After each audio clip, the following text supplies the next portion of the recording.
First thing we do on every boat is inspect it to make sure that we document any pre-existing damage. So when you guys come back, we don't try to charge you for something that somebody else did to the boat. So like I said, it's a brand new boat. There shouldn't be anything. We're still going to do an inspection just to make sure we cover everything. First thing I'm going to do is raise the propeller up out of the water using your trim switch up here, and I'll talk to you more about that when we get inside the boat. We'll have a look at that. 9 times out of 10, if something gets damaged, it's the problem. Worst case scenario, there's $65 if we have to replace it. So it's not like it'll be $100 for the stainless steel. So we'll have a quick peek.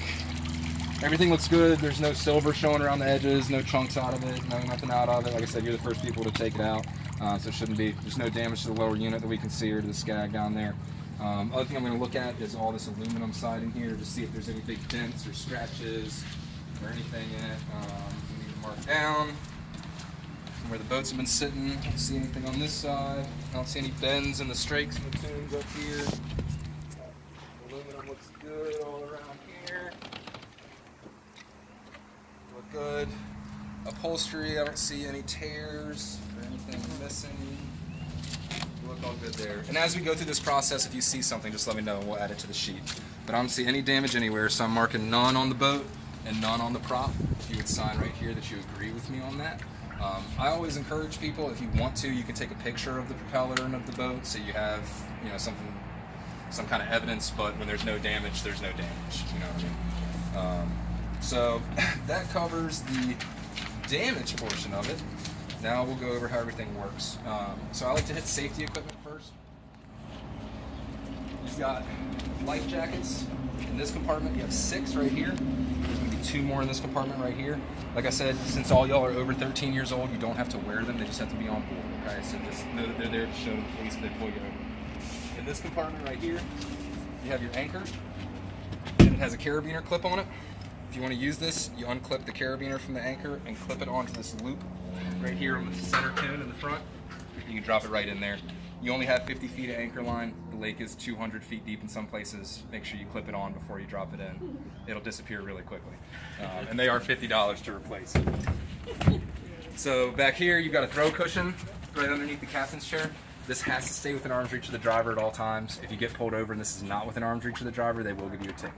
Okay, so just make sure it stays right there. If somebody goes overboard, that's what you throw to them. That's like your life ring. And then back here in your back corner seat, we have your fire extinguisher. It is in the green. The only reason we have fire extinguishers on board the boats is because you're required to have one on here. If this thing catches fire, y'all just get off of it. Okay, don't put yourself at risk trying to save it. So we have insurance for it.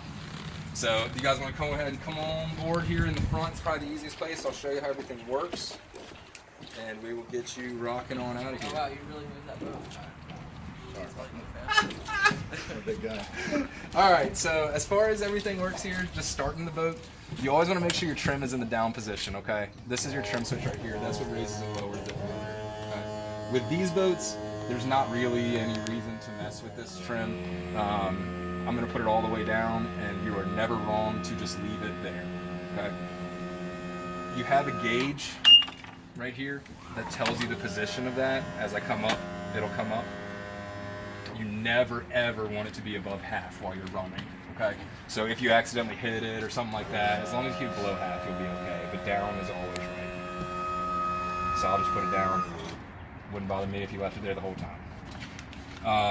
When you go to start the boat, you have to make sure it's in neutral. Throttle handle clicks really firmly into that neutral position. There is no release for it, okay? When you want to get out of neutral, you just push it, okay? You'll feel it click into a first little position right there. That's your no wake speed, okay? Same thing in reverse. The first position is your no wake speed. Once you get out of the no wake zone, you can push it as far forward as you want. You'll go faster the farther forward you push it, okay? Again, neutral position to start the boat. When you turn the key, you'll hear 2 beeps. That lets you know you're in neutral. If you turn the key and only get 1 beep, you're not neutral. It won't start. No matter what you do. Okay. If it also doesn't, it also won't start if this is out.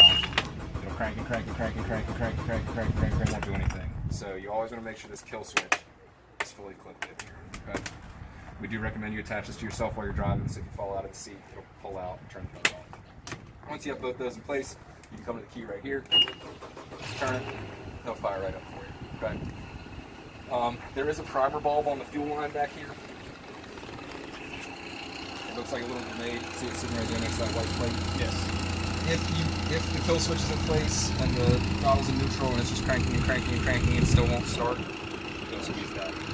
99.9% of the time, you don't have to squeeze. I just like to show you that it it still doesn't start fine. Alright, and also you don't waste our gasoline. As far as controls go, you're just going out for a couple hours, so lights don't really matter, but just in case something happens, I like to make sure people know how they work. This is your navigation switch right here. Click it to the inside, you get both of the sides of the switch, or sorry, outside, you get both sides of the switch lit up. That gives you both your front running lights and your anchor light, okay? So just want to make sure it works. Worst case scenario. Good. And your anchor light.